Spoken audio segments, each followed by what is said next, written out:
ये video US president Donald Trump ने post किया है। इसमें B-2 बॉम्बर्स की ताकत का मुजाहिरा है। बॉम्बर्स बम गिरा रहे हैं और बैकग्राउंड में गाना बज रहा है। बोल हैं bomb bomb bomb bomb bomb Iran went to A mask gonna throw some rocks tell the ayatollah gonna put you in a box. Trump को नोबेल पीस प्राइज देने की मांग उनके यहां के ही कुछ सांसद और पाकिस्तान के सेना चीफ कर रहे हैं। उन्हीं ट्रंप ने एक पुराने अमेरिकी गाने बारबेरा एन की धुन पर बना ये गाना सोशल मीडिया पर लगा दिया। ये गाना 20वीं सदी में आया था। तब वेस्ट एशिया में भूचाल आया हुआ था, सब कुछ बदल रहा था। अमेरिका को अफसोस था कि ईरान में इसका कोई पिट्ठू नहीं बचा है। साल था 1980। दोनों देशों में यानी अमेरिका और ईरान में जबरदस्त तनाव था। तेहरान में अमेरिकी दूतावास पे हमला हुआ था। 52 अमेरिकी बंधक बना लिए गए थे। पूरा अमेरिका गुस्से में था। उसी गुस्से में यह गाना प्रचलित हुआ था। लेकिन ट्रंप अब 2025 में इसे दोहरा रहे हैं। तब जब एक दिन पहले ही उन्होंने बड़े इत्मीनान से और बड़ी शान से सीज फायर का ऐलान किया है। शांति का राग अलापा है। सीज फायर के उल्लंघन पर नाराज भी हुए हैं, इतने नाराज कि कैमरे पर ही एफ वर्ड बोल गए हैं। ट्रंप की नाराजगी में एक मैसेज देने का प्रयास था कि अब मैंने सब सेटल कर दिया है, तो तुम दोनों इतना झगड़ा क्यों कर रहे हो? तुम दोनों मतलब इजराइल और ईरान।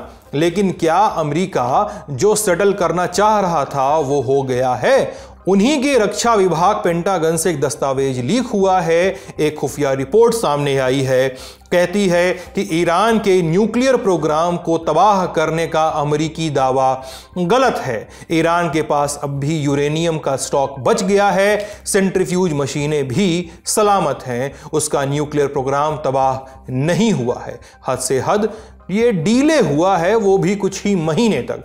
दूसरी तरफ एक खबर ईरान से भी आई है जो इन बातों को बल देती है कि अमेरिका के हमले में ईरान के न्यूक्लियर ठिकाने को कोई खास नुकसान नहीं पहुंचा है।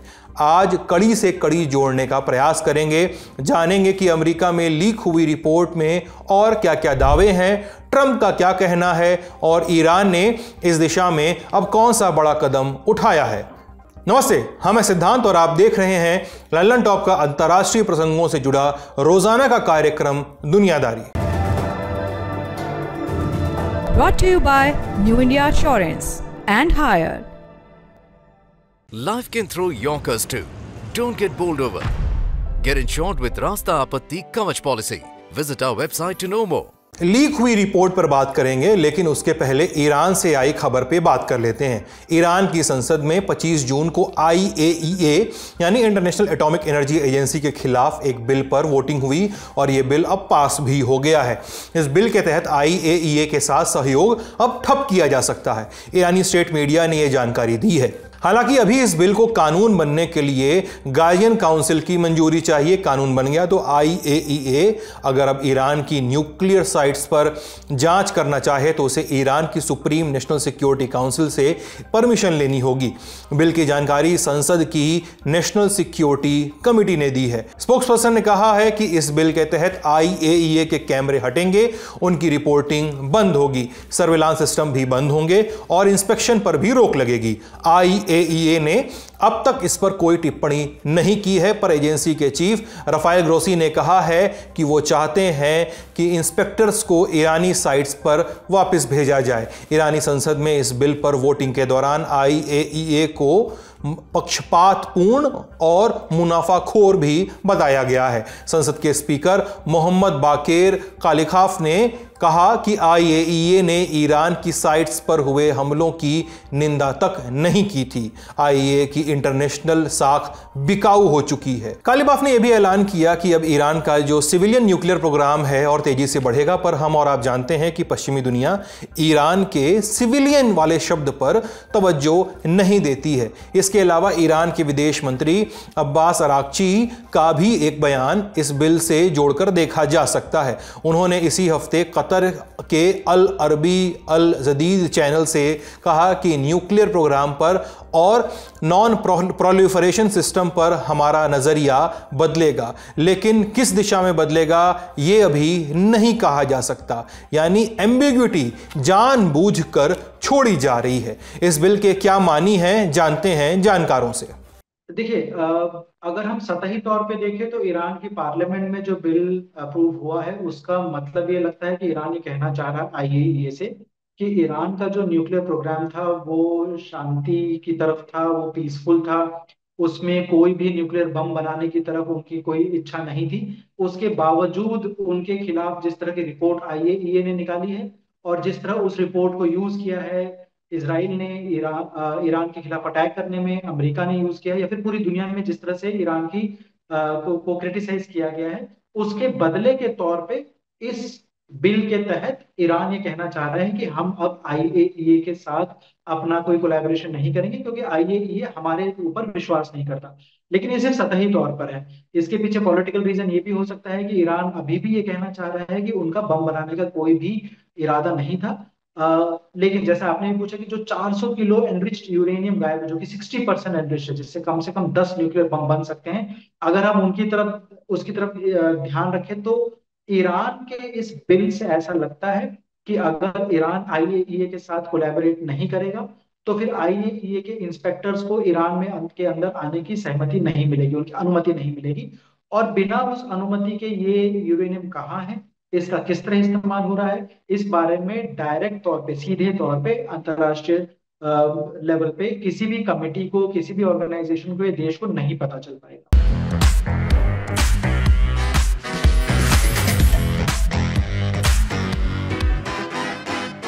अब यूएस चलते हैं और उनकी लीक रिपोर्ट पे बात करते हैं। 22 जून को अमेरिका ने ऑपरेशन मिडनाइट हैमर चलाया, ईरान की 3 न्यूक्लियर साइट्स पे निशाना साधा, फोर्दो, नतांज और इस्फहान। इसके बाद डोनाल्ड ट्रंप ने दावा किया कि ईरान का न्यूक्लियर प्रोग्राम तबाह कर दिया गया है। उनकी टीम के बाकी अफसरान ने भी यही बात दोहराई। लेकिन अब यूएस से ही जो खुफिया रिपोर्ट सामने आई है वो इन बयानों से मेल नहीं खाती। रिपोर्ट डिफेंस इंटेलिजेंस एजेंसी यानी DIA की है। ये अमेरिकी रक्षा विभाग पेंटागन के तहत काम करने वाली खुफिया इकाई है। रिपोर्ट की कुछ बातें लीक हुई हैं। पहली बात, ईरान के कोर न्यूक्लियर सिस्टम को नुकसान नहीं हुआ है। यूरेनियम इनरिच करने वाली सेंट्रीफ्यूज मशीनें लगभग पूरी तरह से सलामत हैं। दूसरी बात, ईरान के यूरेनियम का स्टॉक भी पूरी तरह नष्ट नहीं हुआ है, उसने कुछ यूरेनियम स्टॉक हटा लिया था। संवेदनशील सामान पहले ही निकाला जा चुका था। आखिरी और सबसे अहम बात, प्रोग्राम को ज्यादा से ज्यादा कुछ महीनों के लिए ही पीछे धकेला जा सका है, बस। अमेरिकी मीडिया रिपोर्ट्स के मुताबिक सिर्फ ऊपर की इमारतें टूटी हैं, बिजली की सप्लाई पे असर हुआ है, कुछ ऐसी यूनिट्स नष्ट हुई हैं जो यूरेनियम को हथियार लायक मेटल में तब्दील करती थीं। अगर असली सिस्टम जो जमीन के काफी नीचे है वो बच गया है, न्यूक्लियर साइट के अंदरूनी ढांचों तक बम नहीं पहुंच सके हैं, यह कहा जा सकता है।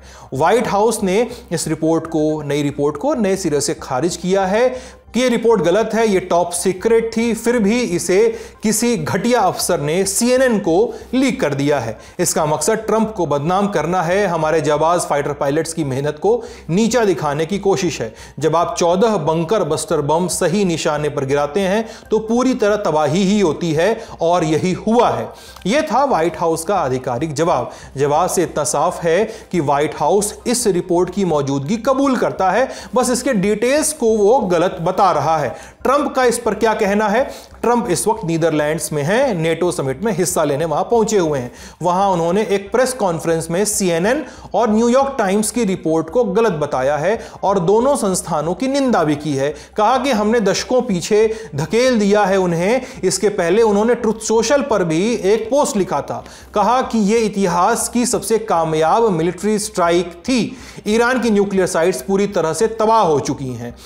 इस इंटेल लीक को अमेरिकी मीडिया एक और खबर से जोड़कर देख रहा है। 24 जून को अमेरिकी संसद के दोनों ही सदनों में ऑपरेशन मिडनाइट हैमर पर गोपनीय ब्रीफिंग होनी थी, लेकिन इस ब्रीफिंग को ऐन वक्त पे टाल दिया गया। टालने की वजह भी साफ नहीं की गई। अब यह ब्रीफिंग 26 और 27 जून को होगी। इसमें विदेश मंत्री Marco Rubio, defence secretary Hegseth, CIA chief John Ratcliffe और ज्वाइंट चीफ के चेयरमैन डैन केन शामिल होंगे। यह रिपोर्ट रक्षा विभाग पेंटागन से आई है, लेकिन बाकी एजेंसियों की राय क्या है यह अभी साफ नहीं है। अमेरिका में कुल 18 इंटेलिजेंस एजेंसियां हैं। अक्सर इनकी राय आपस में मेल नहीं खाती हैं, मतभेद खुलकर दिखते हैं। ऐसे में मुमकिन है कि आगे चलकर किसी और एजेंसी की रिपोर्ट कुछ और कह दे या बयान दे दे। वैसे एक मतभेद तो खुफिया एजेंसी और ट्रंप की टीम के बीच भी दिखता है। ऐसा ईरान के न्यूक्लियर प्रोग्राम से जुड़े मामले में भी दिखा था। अमेरिकी director of national intelligence Tulsi Gabbard ने बयान दिया था कि अमेरिकी इंटेलिजेंस की फाइंडिंग से निष्कर्ष निकला है कि ईरान परमाणु हथियार नहीं बना रहा है। लेकिन ट्रंप इस बात से सहमत नहीं थे। जब उनसे इस पर सवाल किया गया तो उनका कहना था कि उन्हें फर्क नहीं पड़ता कि तुलसी क्या कह रही हैं। हमने जानकारों से बात की, पूछा कि अमेरिकी सरकार के विचार, उसके दावे और अमेरिकी खुफिया एजेंसीज की बात मेल क्यों नहीं खा रही है, और क्या यही वजह है कि एजेंसीज के खुफिया इंटेल लीक हो जा रहे हैं, या लीक कर कौन रहा है, उसका मकसद क्या है। सुनिए एक्सपर्ट्स को। जी देखिए, अमेरिका में जिस तरह एडमिनिस्ट्रेशन काम करता है, कई बार ये देखा जाता है कि जो इस तरह की खुफिया एजेंसीज हैं, उनके जो हेड होते हैं वो तो पॉलिटिकली अपॉइंटेड होते हैं और उनका काफी कंट्रोल रहता है एजेंसी के ऊपर।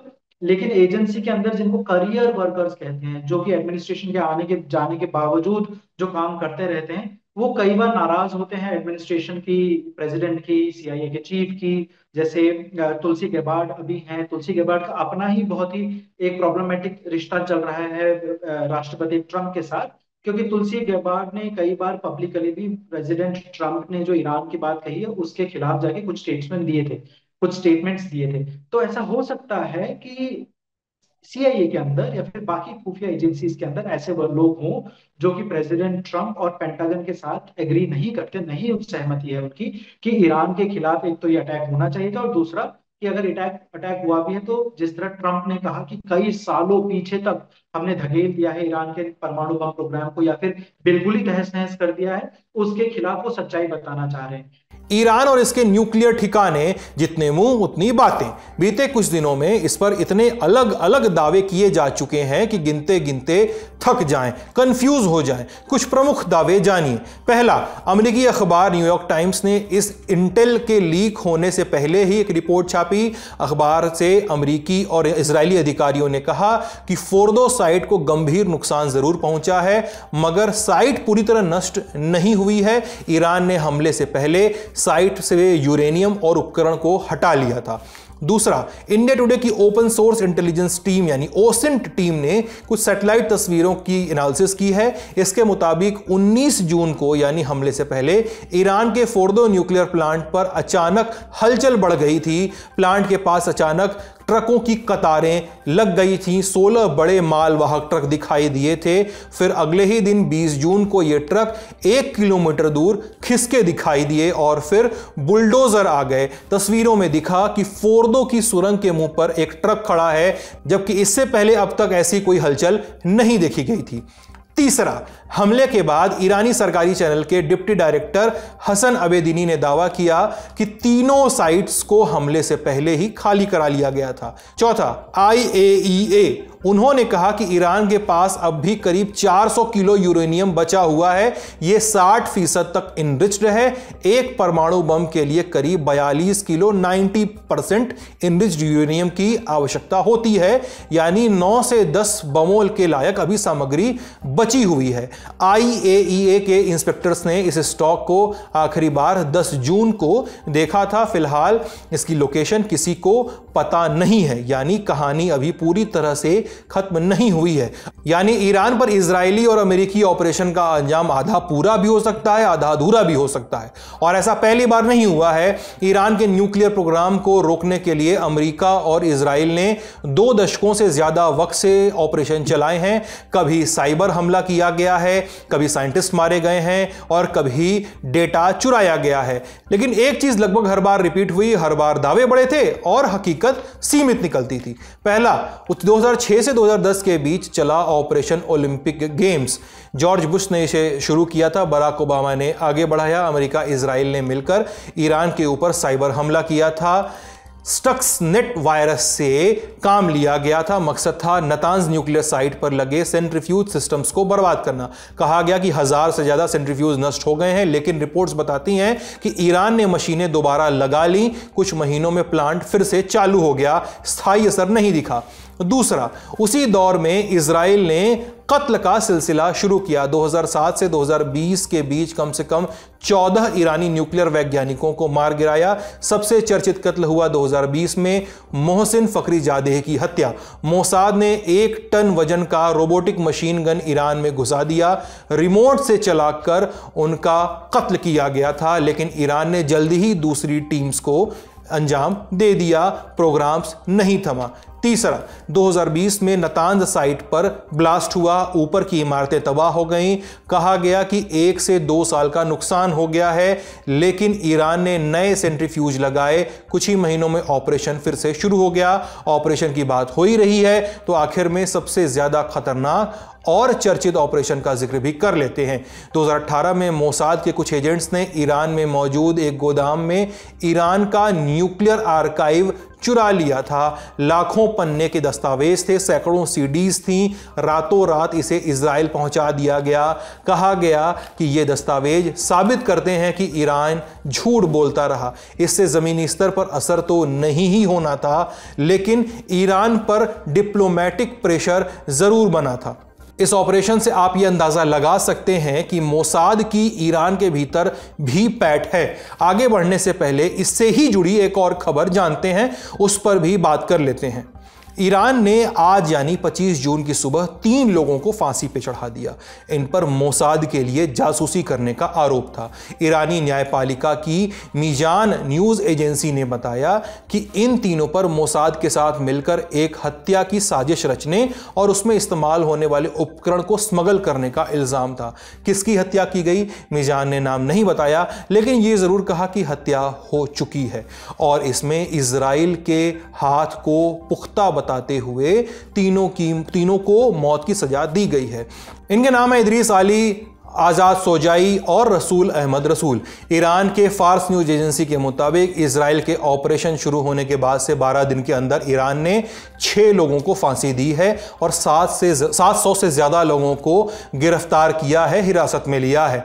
ईरान और इजराइल के बीच आपको सीधी लड़ाई अब देखने को मिल रही है। पहल तो ये प्रॉक्सी वॉर ही था। बहुत पहले से ही ईरान लगातार उन लोगों को फांसी देता आया है जिन पर मोसाद से जुड़े होने या इसके ऑपरेशन में मदद करने के इल्जाम लगे या उन पर शक रहा हो।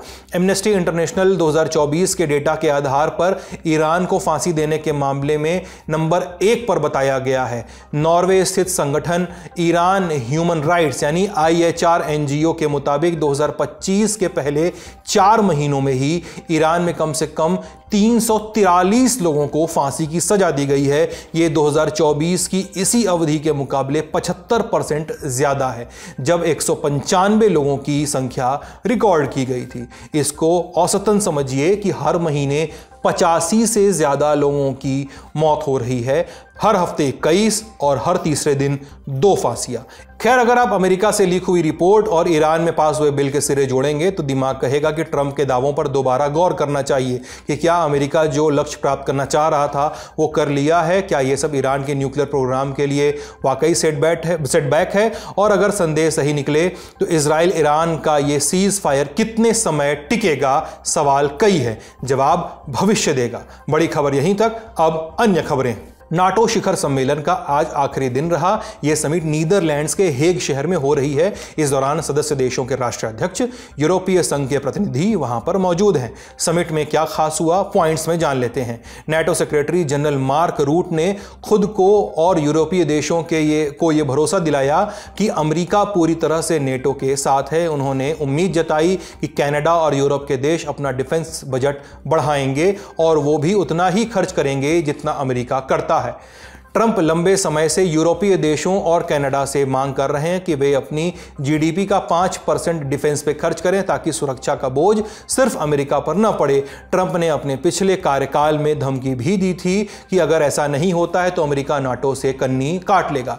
ट्रंप जब दूसरे कार्यकाल में लौटे तो उनकी टीम ने नाटो के सहयोगी देशों पर स्पेंडिंग बढ़ाने का दबाव बनाया, कई बयान भी दिए। इसके बाद यह सवाल मंडराने लगा था कि क्या अमेरिका नाटो से बाहर निकल सकता है। अगर ऐसा होता तो नाटो के रिलेवेंस पे एक बड़ा सवाल खड़ा हो जाएगा। संभवतः इसी दबाव में आकर सहयोगी देशों के बीच स्पेंडिंग पर एक सहमति बनी है। हालांकि बेल्जियम, स्पेन और स्लोवाकिया ने कहा है कि वो डिफेंस बजट नहीं बढ़ा सकेंगे। समिट में ट्रंप ने इजराइल ईरान में चल रहे जंग पर कुछ खास बातें कही हैं। पहली बात कि ईरान में अमेरिकी हमले के बाद गजा से अच्छी खबर मिलेगी। उन्होंने ये भी कहा कि यूएस के इस स्टेप से पूरे मिडिल ईस्ट पर पॉजिटिव असर पड़ेगा। उन्होंने कहा कि ईरान के पास उनका देश है, तेल है, साझेदार लोग हैं, वो उभर जाएंगे। इजराइल पर बैलिस्टिक मिसाइलों से हमले हुए हैं, कई इमारतें तबाह हुई हैं, लेकिन नेतन्याहू को गर्व होना चाहिए कि अब लंबे समय तक ईरान बम नहीं बनाएगा। जरा शब्दों पर गौर करिएगा, बम नहीं बना पाएगा या बनाएगा जैसी बातें हो रही हैं। ईरान बना ही नहीं पाएगा, ट्रंप ने ऐसा नहीं कहा है। ट्रंप ने खुद की पीठ भी थपथपाई, बोले कि हमने बहुत तेजी से कार्रवाई की, अगर 2 हफ्ते लगाते तो वे वहां से बहुत कुछ हटा सकते थे। ट्रंप ने यह भी कहा कि ईरान के साथ भी उनकी डील हो सकती है क्योंकि पिछले 4 दिनों में ईरान के साथ उनके संबंध गहरे हुए हैं। अगली खबर स्पेस मिशन से जुड़ी हुई है। भारत के अंतरिक्ष यात्री शुभांशु शुक्ला एक्सियम मिशन 4 के तहत इंटरनेशनल स्पेस स्टेशन के लिए रवाना हो गए हैं। 6 बार इस मिशन में रुकावट आई, लेकिन अब इसकी सफल लॉन्चिंग हो गई है। संभावना जताई गई है कि शुभांशु और उनके 3 साथी एस्ट्रोनॉट 28 घंटे में इंटरनेशनल स्पेस स्टेशन पहुंच जाएंगे। शुभांशु के 3 साथी यूएस, पोलैंड और हंगरी से हैं। शुभांशु का ISS जाना भारत के लिए एक ऐतिहासिक क्षण है क्योंकि ऐसा करने वाले वो दूसरे भारतीय होंगे। उनसे पहले साल 1984 में कैप्टन राकेश शर्मा ने ऐसा किया था। Captain Rakesh Soviet space station salute 4 गए थे। स्पेस स्टेशन पहुंचने के बाद एस्ट्रोनॉट्स 14 दिन तक वहीं रहेंगे। 60 एक्सपेरिमेंट्स होंगे, इनमें 7 भारत के भी होंगे। बायोलॉजिकल स्टडीज होंगी, अंतरिक्ष में मानव स्वास्थ्य और जीवों पर कैसा क्या असर पड़ सकता है इसकी गहराई से जांच की जाएगी। वहीं भारत के लिए इस यात्रा के मानी क्या हैं, इसे विस्तार से जानने के लिए आज का लल्लन टॉप शो आप जरूर देखिएगा। अगली सुर्खी यूएस से। यहां न्यूयॉर्क में मेयर पद के प्राइमरी इलेक्शन में डेमोक्रेटिक पार्टी के नेता जोहरान ममदानी को जीत मिल गई है। हालांकि अंतिम नतीजा आना अभी बाकी है, अभी एक स्टेज बचा हुआ है, लेकिन ममदानी की जीत की अच्छी संभावना मानी जा रही है। अगर वो जीते तो न्यूयॉर्क के पहले मुस्लिम और भारतीय अमेरिकी मूल के मेयर होंगे। उनके भारत से ताल्लुकात भी हैं। दरअसल जोहरान के पिता महमूद ममदानी भारतीय मूल के हैं, गुजरात के रहने वाले हैं। युगांडा में गुजर बसर के लिए गए थे, वहीं जोहरान का जन्म हुआ था और फिर परिवार न्यूयॉर्क आ गया। जोहरान ममदानी न्यूयॉर्क के क्वींस से असेंबली सदस्य हैं। न्यूयॉर्क स्टेट असेंबली का चुनाव 4 बार से जीत रहे हैं। उन पर यहूदी विरोधी भावनाओं को भड़काने के आरोप लग चुके हैं। आज का दुनियादारी यहीं समाप्त होता है। अपना ख्याल रखिएगा, स्वस्थ रहिएगा, मस्त रहिएगा। बहुत बहुत शुक्रिया।